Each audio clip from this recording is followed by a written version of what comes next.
C'est un malheur. Vous voulez un mouchoir? Non. Pas du tout. Pas du tout. Allez.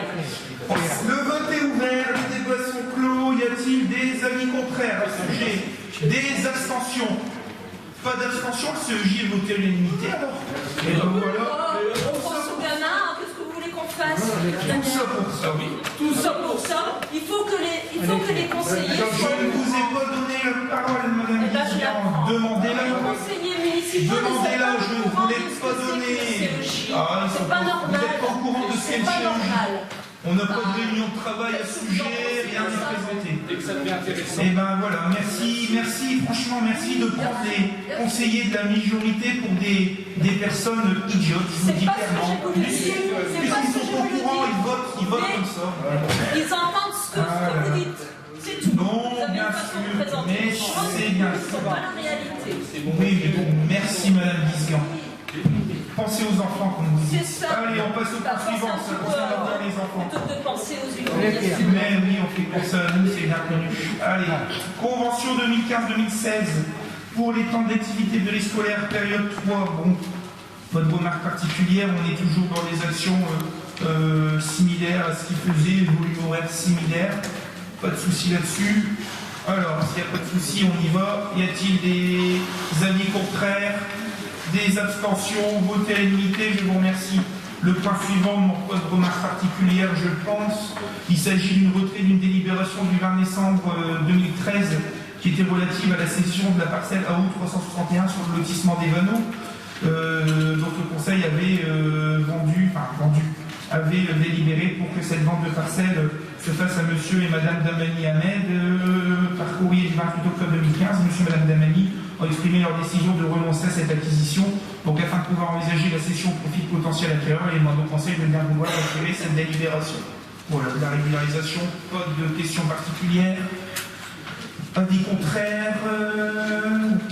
Y a-t-il des abstentions? Non, voté à l'unanimité, je vous remercie. Le point suivant, c'est cette même parcelle finalement, qui est maintenant libérée, où nous avons une position, donc pas de perte d'argent, puisque c'est le même prix qui avait été proposé à l'époque. Donc effectivement, il s'agit cette fois-ci de la parcelle à 15, 946 mètres carrés. Il s'agit d'une vente vis-à-vis de monsieur et madame Malambro Julien, qui habitent à Écofond. Donc s'ils sont d'accord, bienvenue à Quai-le-Rochin. Si tout le monde est d'accord, la délibération relève la cession de la parcelle pour un prix de 62 000 € hors taxe et une TVA sur marque de 9 288 €. Voilà, d'autoriser monsieur le maire à signer. Donc voilà, le prix TTC de vente 67 000 € là-dessus et on le vend 62 000. C'est ce qui était déjà fait avec monsieur Mamel. Voilà, des remarques particulières? Pas d'avis contraire, pas d'abstention, voté à l'unanimité, je vous remercie. Là, le point suivant, c'est la location des jardins communaux.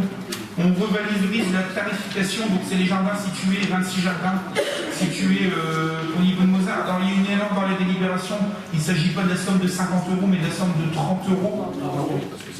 Et l'ordre de frappe, c'était 10 au départ. Alors pourquoi on en arrive à 30 €? Simplement pour une chose, c'est qu'il est vrai que le tarif est très abordable, et je pense qu'à 30 € reste très abordable dessus, mais on se rendait compte que beaucoup de parcelles n'étaient pas forcément entretenues de manière régulière, et effectivement en disant, peut-être en se disant, ça coûte un peu plus cher, je vais réfléchir aujourd'hui quand je vais prendre une parcelle à 30 €, je vais peut-être mieux l'entretenir là-dessus, donc c'est pour ça. Monsieur Petch, c'est pas rien, voilà, non, on fait une régularisation, c'est tout, il n'y a rien de particulier là-dessus. Mais voilà, donc l'idée c'est 30 € annuels pour les jardins communaux situés rue Mozart. Y a-t-il pas 50 €, 30 €, je le répète bien. Alors, y a-t-il des avis contraires? Abstention, voté à l'unanimité, je vous remercie. Le point suivant, qui ne doit pas amener de remarques non plus, c'est une convention de mise à disposition de la salle du complexe sportif de la Corderie au QTC, donc les 2 cours de tennis. Une convention est passée, allez joindre ce document. Bon, je pense pas qu'il y ait de remarques particulières. On passe au vote, pas d'abstention, pas d'opposition, voté à l'unanimité. Le point suivant, il s'agit d'une question de régularisation aussi. C'est la cession de plusieurs parcelles à la société Valeno Habitat pour la construction des 43 logements collectifs et 13 logements individuels.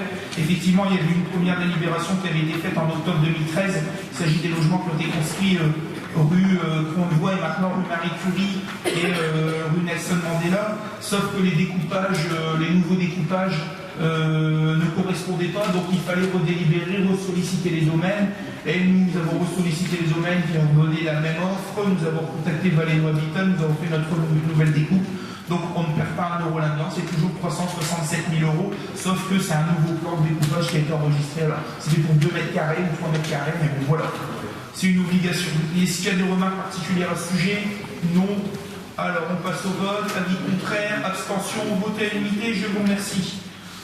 Même chose, une délibération encore de régularisation, c'est un avenant de transfert au profit de la société France Vision de Service sur la convention avec Bouygues Télécom. C'est alors une erreur aussi dans les délibérations, c'est stade de Cheval et c'est pas stade municipal rue de la Mine. Donc en fait, il y a eu un des pylônes où il y a des antennes Bouygues Télécom. Avant Bouygues Télécom réglait directement, sauf qu'il a mis en place maintenant une filiale qui gère les structures pylônes. Donc puisque la convention a été signée avec Bouygues Télécom reste bien sûr utilisateur, mais comme c'est la société France Pylône qui gère maintenant, la convention sera signée avec France Pylône. Pas de souci sur les redevances, pas de souci non plus sur l'ensemble des mesures de veille qui existent à proximité, puisque tous les ans, je le répète ici, un cabinet indépendant vient faire des mesures. On a un rapport de ce cabinet sur les 2 ans, tous les ans, je ne sais plus, mais je sais que j'ai reçu un rapport où le cabinet vient prendre différentes mesures, même dans les maisons des particuliers, dans les écoles, dans la salle de sport, pour voir si les ondes émises respectent quand même un certain nombre de normes en vigueur à ce sujet. Donc voilà pour le sujet France Pylône et la convention conclue entre cette fois-ci la commune et France Pylône. Voilà, des avis contraires, des abstentions, votées à l'unité, je vous remercie. Le point suivant, c'est un renouvellement de bail commercial pour les locaux de la Poste à Kiel-Rochin. Donc effectivement, nous approuvons, il est décidé cette fois-ci d'approuver la conclusion du bail commercial, mais avec un certain nombre de réserves, puisqu'ils ont fait le bail est quand même proposé par la Poste, est quand même assez loufoque sur certaines choses. Donc l'idée c'est de dire ici, effectivement, on renouvelle le bail commercial, mais on le renouvellera seulement si on supprime un certain nombre de choses qui sont reprises ici sur les délibérations, un certain point, puisque bon voilà, c'est pas à la ville de prendre l'assurance d'occupant, enfin voilà, je pense que ça va un peu loin. Mais attention, pas perdre non plus un service encore public, parce que s'ils prennent la décision, on signe une convention, la Poste risque de dire on se désengage. Hein. Absolument. Attention, on a besoin de services publics malgré tout. Absolument, c'est pour ça que bon, il fallait passer cette convention ici, on l'a fait avec un certain nombre de réserves, parce que si on l'a passé telle quelle, la ville se mettait dans une situation compliquée. Je pense que la Poste reviendra vers nous assez rapidement, on va en contact avec été établi, monsieur le DGS déjà.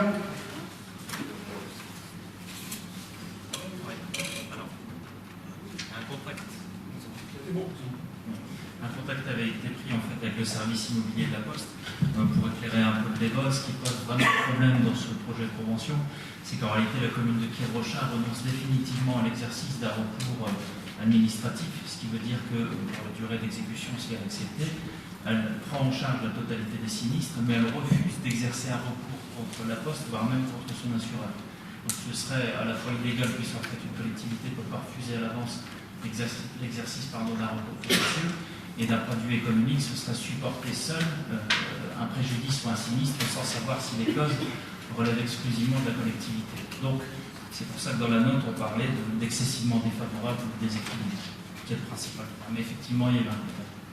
Mais effectivement, on sera vigilant pour maintenir ce service sur la commune là-dessus, mais comme on disait, pas non plus en signant un bail les yeux fermés, alors avec un chèque en blanc. Voilà pour ce genre de choses. S'il n'y a plus de questions particulières, on va passer au vote. Donc je soumets au vote. Y a-t-il des avis contraires, des abstentions, votées à l'unité? Je vous remercie.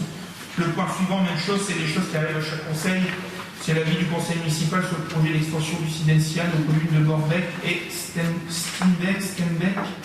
Là-dessus, il est demandé d'accepter l'inscription de ces communes au projet de schéma départemental de coopération intercommunale pour un projet d'extension du Sidensian. Bon, on n'est pas contre ces communes-là, tout se passe bien, donc on peut passer au vote. Y a-t-il des avis contraires, des abstentions? Votez à l'unité, je vous remercie. Le point suivant, il s'agit aussi encore une fois d'une délibération qui arrive à cette période, c'est le compte rendu d'activité de RDF et le rapport d'agent de contrôle et compte rendu d'activité du CIDEGAB, donc sur l'exercice 2014. Là-dessus, donc sur le Sidégave en Anzin. Alors Anzin qui voit son DGS partir, mais le DGS restera quand même DGS du Sidégave pour la stabilité, monsieur Riccoli. Donc voilà, je pense que les rencontres doivent se faire prochainement avec le Sidégave pour avoir un accompagnement et des sollicitations de subventions pour des enfouissements de réseau sur des travaux qui pourraient se faire dans la commune. Donc je sais qu'ils ont une société spécialisée qui gère ce genre de choses et qui devrait nous rencontrer prochainement. Je vois Corinne Cachemaret qui siège là-bas, qui nous dit oui, c'est bien ça. Voilà, rien de normal, ça se passe bien. Bon, c'est des grands messes, hein, les réunions là-bas, il y a beaucoup de monde. Hein. Donc voilà, alors s'il n'y a pas de remarques, y a-t-il des avis contraires, des abstentions, vote à l'unanimité, je vous remercie. Là, il s'agit simplement d'une information, c'est la consultation du conseil municipal sur le projet PRAVA 2014-2018, donc c'est sur le projet régional d'amélioration de la couverture vaccinale, donc il y a juste une information de la part de l'ARS avec une adresse web en dessous, en disant voilà, informer les conseillers municipaux que vous puissiez, les conseillers municipaux puissent accéder à cette consultation qui est en ligne parce que le document doit être assez épais. Donc voilà, on vous en informe, il n'y a pas d'avis à émettre, il n'y a pas de vote, il n'y a rien, mais je vais vous informer de ceci. Le point suivant, c'est une convention relative à la mise à disposition gratuite de l'exercice du droit de pêche. Donc c'est une mise à disposition du droit de pêche directement à la Fédération du Nord, Fédération de pêche du Nord, qui elle déléguera la PPMA Les Amis de la Gaule, qui vient d'être renouvelée à PPMA pour 10 ans, je crois. Et alors pourquoi le confier directement à la Fédération du Nord de la pêche, de la protection et du milieu aquatique, puisqu'en contrepartie, cette fédération s'est rapprochée de nous et un travail avait été fait en amont par les Amis de la Gaule pour effectuer un certain nombre d'aménagements autour de l'étang, notamment des réfections de berges et la disparition du vivier, qui seraient pris en charge à 100% par la Fédération de pêche du Nord. Donc voilà, en contrepartie, il y avait une demande de mettre les droits de pêche directement à la fédération pour 9 ans. Effectivement, s'il y a des investissements de cet ordre-là, il y a un certain nombre d'années à respecter. Donc voilà la proposition qui a été faite, en sachant aussi, même chose, que notre directeur général s'est rapproché des services juridiques de la fédération pour savoir effectivement les conditions aussi par la suite. C'est pas le tout donner un droit de pêche, mais si on ne peut plus rien faire sur l'étang, ça c'est compliqué.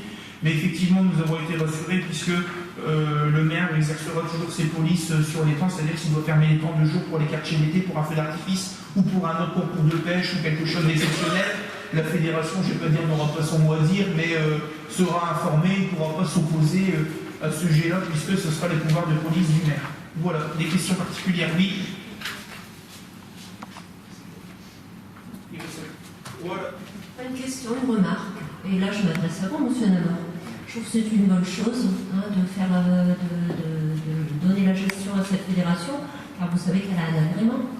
Donc, elle travaille sur l'environnement, sur le respect de l'environnement, et elle pourra donc travailler, je ne vais pas dire avec nous, puisqu'on n'est pas associés, mais quand monsieur Namor, oui, quand monsieur Namor, vous allez aménager le parc, cette fédération sera de grande utilité, car elle travaille avec le parc naturel également.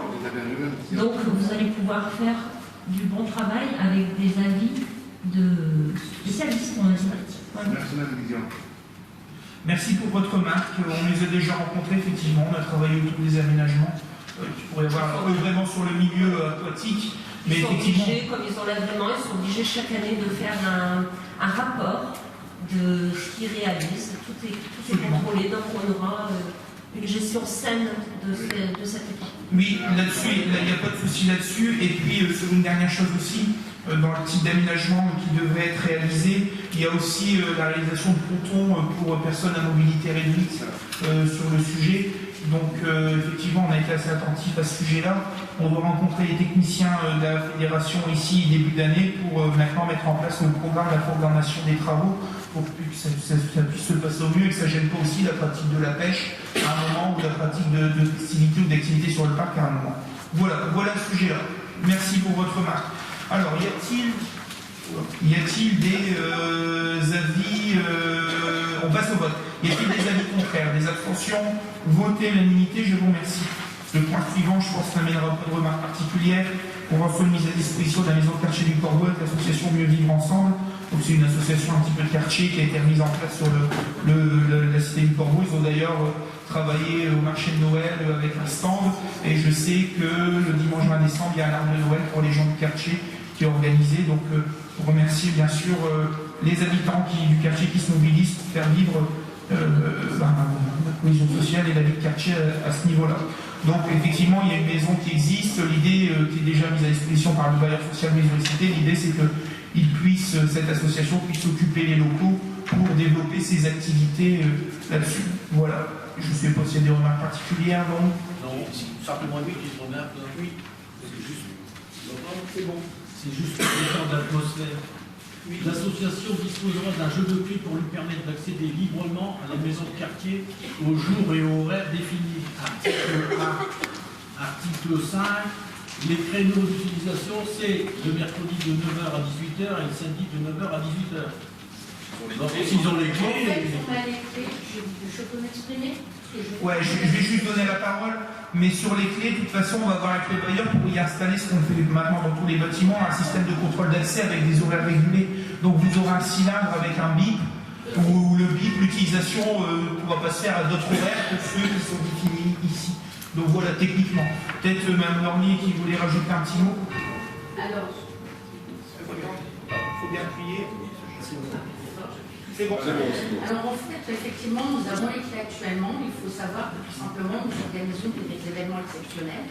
Par exemple, l'arbre de Noël du vin. Donc c'est vrai que comme on a un local mis à disposition pour les enfants du quartier, on a demandé l'autorisation, on a eu l'autorisation, ce qui nous a permis de l'ouvrir entre deux. À savoir aussi qu'on a voulu récupérer ces clés tout simplement pour faire du nettoyage parce que les locaux n'étaient pas occupés depuis plus d'un an. Donc il y avait beaucoup de rangements à faire, beaucoup de tri à faire. Et il y a quand même eu pas mal de travail aussi qui n'ont pas pu être fait dans les créneaux horaires, tout simplement, qui avaient été proposés au départ. Oui, et puis comme je le disais, en termes d'équipement, on mettra en place un contrôle d'accès avec des horaires régulés, où il y aura un bip, voilà, où le lundi à 15h, s'il n'y a pas venir le lundi à 15h, le contrôle d'accès ne permettra pas d'accéder dans ces horaires-là pour réguler aussi les flux au niveau de la maison de quartier. Voilà pour l'information. C'était sous forme de détail. Voilà. Si on donne des clés, c'est pour. Non mais bon, voilà pour l'information. Là-dessus. Alors, y a-t-il des avis contraires? On passe au vote? Oui? C'est bon? Ah oui, membre du bureau ne participe pas au vote. Ne participe pas au vote. Ne participe pas non plus à la délibération, c'est-à-dire que vous n'avez pas à vous exprimer sur ce sujet. Oui, d'accord. Ok. On va pas. C'est une délibération sur des locaux. Hein. Merci. Merci pour votre précision. On peut peut-être rebondir d'ailleurs, parce qu'à la fin, je pense que monsieur le député aura une petite intervention à faire. Comme je vois vos qualités de jury, vous pourrez peut-être rebondir à ce sujet-là. Alors, je vous laisse, on va délibérer sur ce sujet, on passe au vote, le vote est ouvert. Y a-t-il des abstentions, des avis contraires? Votez à l'unanimité, Madame Laurier ne participe pas au vote à ce sujet. Merci à vous. Le point suivant, il s'agit de la mise en place du Conseil des citoyens. Donc il s'agit juste d'une délibération, pour le moment, d'une délibération de principe qui doit être prise avant le 31 décembre, en sachant que les services ont commencé à travailler sur le sujet, qu'une fiche a été déposée dans le cadre du contrat de ville aussi, mais que les modalités sont à développer encore dans les mois qui arrivent. Donc l'idée ici, c'est de créer, dans le cadre de la politique de la ville, c'est une obligation de créer la participation des habitants doit être une force vive des territoires, composée d'habitants, d'associations et d'acteurs locaux. Ces instances démocratiques ont pour mission de contribuer à l'élaboration, à la mise en œuvre et à l'évaluation des contrats de ville. Donc voilà, les principes généraux, les missions, la mise en place, l'organisation et le fonctionnement du Conseil citoyen est précisé dans le cadre de référence 6 juin en annexe. Bon, c'est un beau petit pavé aussi qui reprend les choses là-dessus, mais voilà. Donc l'idée ici, c'est de délibérer, et je pense qu'on reviendra très rapidement vers vous pour les modalités à la fois de désignation, par contre d'organisation du Conseil des citoyens. On aura vraiment tous les détails, c'est un peu comme le CEJ. C'est DJ Monnier qui travaille dessus. Avec qui? C'est DJ Monnier qui travaille dessus. Quel élu qui travaille dessus? On n'a pas d'élu à la politique de la ville, donc DJ Monnier travaille dessus, on travaille ensemble, généralement on fait un point aujourd'hui ensemble dessus, et on fera une proposition en conseil municipal sur les modalités d'organisation, de désignation et d'élection des membres aussi. J'ai vu dans notre commune ça se faisait, on tirait au sort, bon voilà, sur ce genre de choses. Un petit regret, une petite remarque dessus sur l'élaboration, c'est qu'effectivement, c'est un avantage, un inconvénient, un avantage dans le sens Alors, qu'est-ce qui a un avantage et un inconvénient? C'est que pas de participation de la part d'élus, pas de participation forcément de la part de techniciens à ce sujet-là. Alors c'est un avantage parce que ça permet une neutralité, une liberté de parole, effectivement. Ça a un inconvénient aussi, puisqu'effectivement, sur ce genre de choses, le Conseil des citoyens ne doit pas être un tribunal du conseil municipal ou un tribunal des acteurs associatifs qui agissent sur le quartier en disant ce que les associations font, c'est mal, ce que la ville fait, c'est mal, ça va jamais assez loin, ça va jamais assez vite. Il faudrait que ce soit constructif. Bon, moi, je reste quand même assez confiant et je pense que ce sera constructif à ce sujet-là, mais ne pas pouvoir avoir des fois des échanges concrets directement avec ce conseil des citoyens, je trouve ça un petit peu triste. Bon, les choses évolueront peut-être par la suite, mais c'est une petite remarque particulière. Voilà pour les informations. Oui. Il faudra utiliser ce qui existe, le potentiel qui existe sur votre commune, monsieur le maire. Il y a des gens qui seront, il y a des travailleurs sociaux sur votre commune. Je pense qu'un centre social, une association comme Alliance peut faire ce genre peut s'associer à ce genre de démarche. Donc il faudra s'appuyer sur les personnes, les travailleurs sociaux qui ont l'habitude de faire des réunions, des débats et qui ont l'habitude de donner la parole aux gens. Donc il n'y a pas à s'inquiéter. Non, pas de souci là-dessus, puisqu'effectivement, on souligne ici, les acteurs associatifs, il devrait y avoir, entre guillemets, d'office, des représentants des associations qui travaillent sur les quartiers, notamment pour les associations de quartier ou à vocation sociale. Et effectivement, les deux structures que vous avez citées sont situées en plein milieu du quartier en centre-ville, donc seront de facto associés à ce type de travail. Donc voilà un petit peu. Les agents de la ville ne peuvent pas non plus participer à ça. C'est plus ou moins compliqué. Donc voilà. Les agents de la ville peuvent être associés.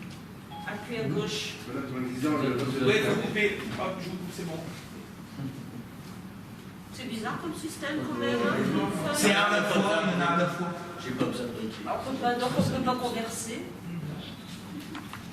Non, mais les agents de développement de la ville peuvent être associés. Vous pouvez lire ça À la page. Ça, on en a discuté à la commission à Valenciennes Métropole. Ils peuvent être associés et vous n'êtes pas obligé de tirer au sort. Oui, il peut y avoir d'autres principes. Ça peut être des personnes qui viennent automatiquement en disant voilà, je voudrais participer au Conseil des citoyens, etc. C'est pour ça que les modalités d'inscription et de participation, je pense qu'il faudra bien sûr dans le cadre de la réglementation, mais les définir ensemble et puis travailler là-dessus pour savoir qui et comment on désigne les participants.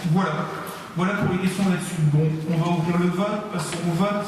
Y a-t-il des avis contraires, des abstentions, voté unanimité? Je vous remercie. On arrive enfin au conseil, il reste encore 2-3 points. Le point suivant, c'est la tarification d'un spectacle le samedi 23 janvier 2016. Peut-être Camille Copley pourra nous présenter cette délibération. La parole est à elle. Donc le samedi 23 janvier 2016, la commune organise un spectacle à l'espace de la Corderie. C'est un spectacle d'hypnose et de magie de grande illusion qui se veut un spectacle familial pour le début d'année. Donc il est proposé au conseil de la tarification de 3 € par personne et la gratuité pour les moins de 12 ans. Tout simplement.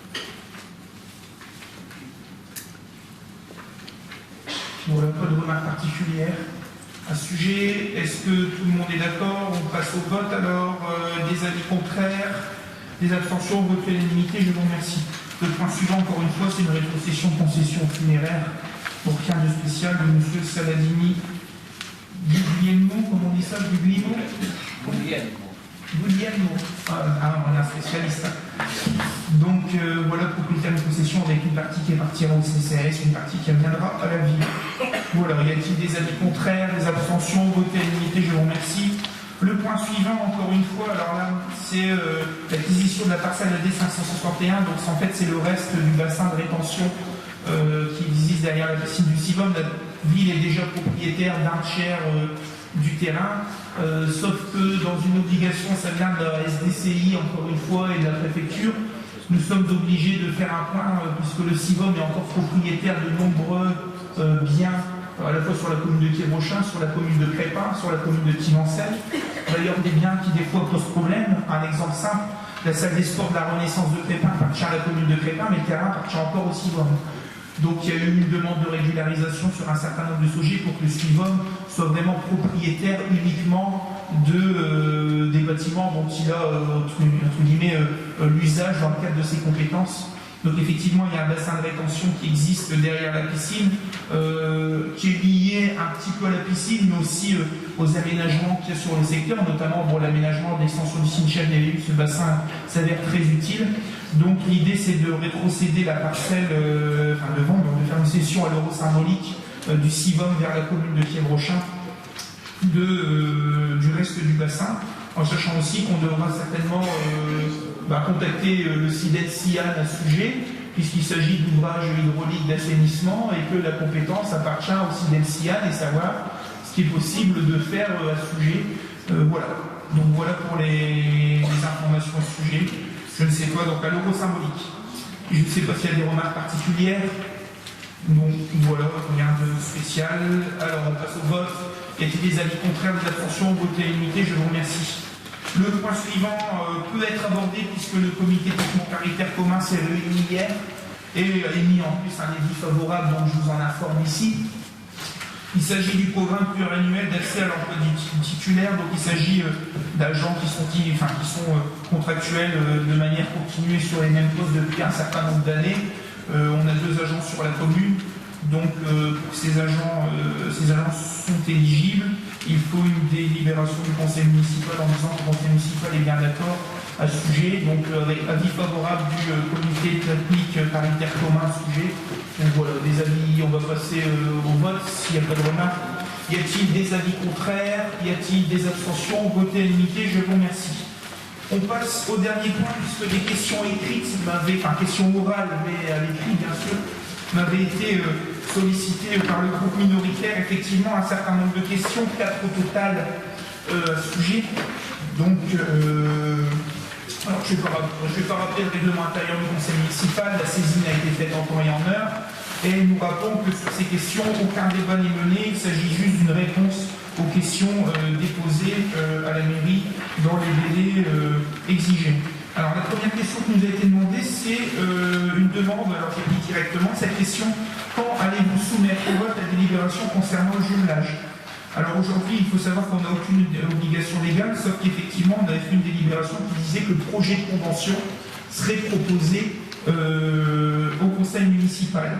Sauf que pour faire des choses entre guillemets dans l'ordre, alors des fois paraît logique, puisque les signatures doivent être à la fois, la convention doit être signée en France, c'est la même, mais par le maire français, le maire allemand en France, et après par le maire allemand et le maire français en Allemagne.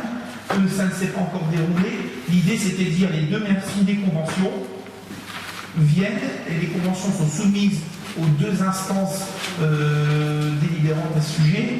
Et si les 2 instances valident les signatures des maires, ces conventions ne bougent plus, ils sont arrêtés. C'est l'ordre inverse, c'est-à-dire que d'habitude, on fait valider une convention, on la fait signer après, tandis que là, on propose des conventions, elles sont disponibles, elles sont ici. On propose des conventions, on les signe une fois dans le pays, dans l'un des 2 pays, on les signe une deuxième fois dans les 2 pays, et après ça part dans les organes délibérants. Donc voilà le sujet. Donc ça passera certainement, alors l'Allemagne, on a une date peut-être prévue courant février 2016, mais ça passerait certainement au mois de mars, je pense, un conseil courant mars. Jean-Pierre Donnet, je ne sais pas s'il y a des précisions à ce sujet. Ça fonctionne. Le terme précis de la libération du 26 juin, c'était d'accepter le fait qu'il y ait une rédaction d'un projet de convention. Donc, en aucun cas, dans cette phrase, il est précisé que nous allons présenter concrètement la convention de jumelage. Je relis le texte. C'est bien écrit. Bon, on est bien d'accord. Donc, elle sera malgré tout présentée. De toute façon, elle est de bon sens. Il est bien indiqué que c'est promouvoir les échanges dans les domaines de l'économie, la jeunesse, la culture, le sport. Voilà. Nous avons respecté ces objectifs. Voilà, il y a des éléments financiers, ça doit revenir au conseil municipal. C'était dans la délibération, la 2e délibération. Tout à fait. S'il y a des lignes budgétaires affectées spécialement au sujet du jumelage, elles seront votées. C'est pour ça qu'on le proposera dans le budget général, donc on proposera en plus de la convention un petit tableau qui voilà le coût un petit peu qui est mis en place, s'il y a des recettes et les dépenses qui sont mises en place à ce sujet. Merci de nous avoir donné la vision que vous avez du jumelage, donc on sait vers quoi on s'oriente, parce que concernant les dossiologies, par contre, on n'a pas eu votre avis sur la politique en France jeunesse. Merci à vous, Madame Guisgan. Alors, la deuxième question, quand débuteront les travaux de la rue du Quesnoy? Je suppose que c'est les travaux des trottoirs, c'est ça? Sur la rue du Quesnoy, oui, effectivement. Les travaux trottoirs, on refait très rapidement l'historique. Une subvention a été sollicitée auprès du Conseil, à l'époque c'était Conseil Général, en 2014. Nous avons reçu un avis favorable. Sur 3 728 €, nous allons toucher 12 390 € à ce sujet. Alors pourquoi les travaux ne sont pas réalisés? Parce qu'effectivement, il faut rédiger un marché, que les services n'ont pas encore eu l'occasion de se positionner pour rédiger cet appel d'offres en bonne et due forme. Je sais que la plus grosse partie a été rédigée, mais il n'a pas été finalisé, tout autant que celui sur les travaux au stade de la mine, même si la chaudière a pu avancer, mais il y a d'autres travaux à terminer. Mais très rapidement, je pense que ça, on l'avait budgétisé, donc ça sera reporté en reste à réaliser, et qu'on sera en appel d'offres, je pense, courant janvier, monsieur le DGS, si tout se passe bien. Ça pourrait être en consultation. Vous avez fait une lettre aux habitants alors pour Parce qu'on devait le faire plus tôt et on a eu d'autres choses qui ont dû passer avant, donc c'est un jeu, c'est un décalage dans l'agenda des travaux. Voilà. Peut-être prévenir les habitants. Oui, pas de souci, vous inquiétez pas, ça sera prévenu. Ils seront prévenus, pas de souci là-dessus. Voilà pour cette info. Le troisième point, c'est pourquoi refusez-vous de nous communiquer un exemplaire de l'audit de la ville? Alors là, je me pose des questions. Vous l'avez eu, comme l'ensemble des élus, les documents sont accessibles je sais pas, j'ai cette question-là. Les documents sont accessibles sur les services de la ville, et puis d'ailleurs, il y a un mail qui date du lundi 9 novembre avec l'accusé de réception qui est parti du DGS sur l'adresse mail de votre président de groupe, de M. Collet-Bati, donc je sais pas. C'est ça? Peut-être une erreur de communication entre vous. Peut-être une erreur de communication entre vous. C'est pas ça qu'on veut, voilà. monsieur le maire. On veut l'audit intégral. Ah, d'accord, je comprends votre question. Ok, très bien. Vous l'avez là, l'audit intégral? Ah non, ça c'est la synthèse qui a été réalisée par les habitants. Attends, j'ai pas vu. Mais on est dans des questions orales. Je l'ai dit tout à l'heure, je ne répétais pas le règlement intérieur. Normalement, il n'y a pas de débat. Vous a certifié qu'il y avait un document intégral qui avait été réalisé. D'ailleurs, vous l'avez reçu au mois de mai, puisque au mois de mai, lorsque vous avez joué votre scénette, vous avez dit qu'on vous avait laissé la ville dans un état Madame Guisgan. C'était, vous n'aimez pas le débat, mais laissez-moi parler. Le débat n'est pas, Madame Guisgan, vous l'a dit. Mais c'est pas qu'il y a un débat, Madame Guisgan, c'est qu'il y a des règles dans la vie, Madame. Ah oui, il y a des règles de m'entendre également, monsieur le maire. Donc, le 22 mai, vous nous avez dit que vous aviez reçu l'audit et que dedans, il y avait des choses catastrophiques. Et qu'on allait bien rigoler quand vous dites aller avoir lieu avec les habitants. Il s'avère qu'on n'a pas ri du tout et que vous nous avez donné ce petit document. Donc depuis le mois de mai, existe un document. Monsieur Grégoire m'a dit que ça c'était une synthèse qui a été faite pour les habitants de manière à ce qu'ils comprennent mieux parce que l'audit était bien. Donc nous, ce qu'on souhaiterait, monsieur le maire, c'est simplement pouvoir, si vous ne voulez pas nous donner, nous consulter au moins l'audit réalisé par monsieur Grégoire. Merci pour votre intervention. Les documents qui ont été communiqués sont ces documents-là. Ce n'est pas vrai. Si vous ne croyez pas, écoutez, qu'est-ce que moi, alors votre auditeur ment, parce que monsieur Grégoire l'a certifié. Faites attention si vous soumettez des... Exactement. Ah ouais, c'est comme la mission locale, hein, ça a coûté cher pendant des années. Hein. Qu'est-ce que vous voulez faire? J'ai vu monsieur le sous-préfet ce matin ce sujet. J'ai vu monsieur le sous-préfet ce sujet. Donc, sachez qu'on appréciera pour non-respect du règlement. Je transmettrai, comme vous savez le faire si bien, à monsieur le sous-préfet votre comportement par la vidéo en démontrant que vous respectez aucune relation. C'est bien connu. Mais oui. Et oui, donc voilà, je vous ai répondu. Pourquoi, la dernière question, alors là, c'est pourquoi refusez-vous de nous communiquer les documents nécessaires à l'installation du système d'accès à la porte à empreinte biométrique? Je pense qu'il y a une saisine de la PADOC à ce sujet, la réponse va arriver, je ne vois pas pourquoi on devrait mettre la charrue avant les deux. Voilà, la séance du conseil municipal est levée.